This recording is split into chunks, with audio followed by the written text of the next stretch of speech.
I was at a red light this morning on my way into a meeting really early, and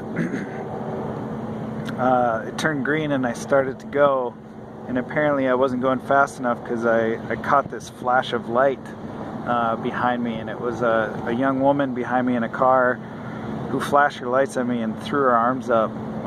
She wasn't excited about how fast I was going, or maybe she was excited, and her excitement was that it wasn't fast enough. And at first I kind of laughed. I was like, oh my gosh, that is just ridiculous.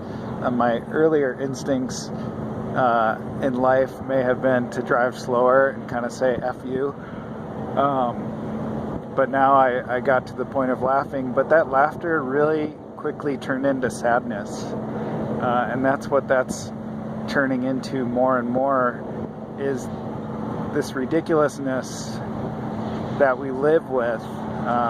It's not just ridiculous, it's terribly sad that our lives are so driven by anxiety and scarcity and fear, that we act this way. And I only say this because I know that, because I've acted just as that woman has. People on the road aren't people, they're just things in my way to get to the next thing that I need to get to, so I can produce more worry for my life. And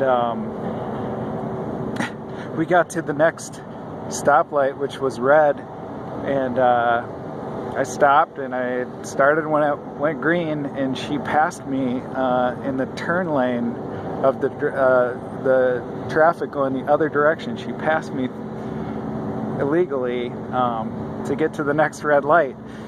And isn't this life?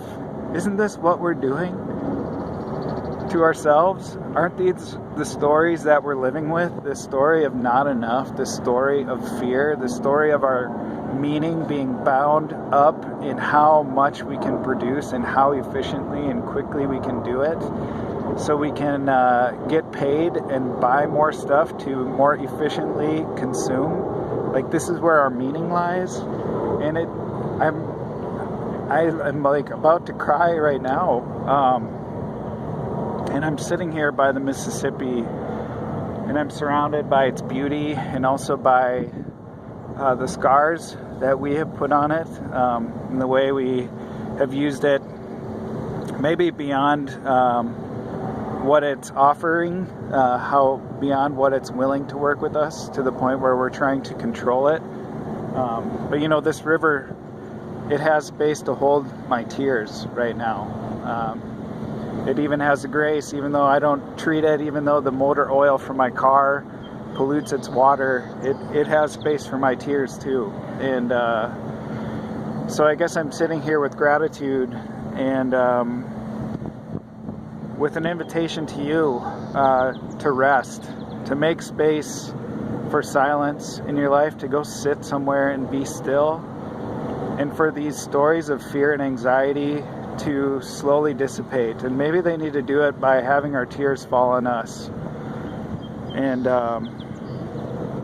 that's okay. But we need these spaces of rest, and we need to inhabit different stories, and we get to do it together. And all of life is inviting us into this healing. This river certainly is. And so just an invitation today to healing, by sitting in silence and letting those stories of go and fear and more, letting those slowly disappear into trust and love and enough. Love and rest with you.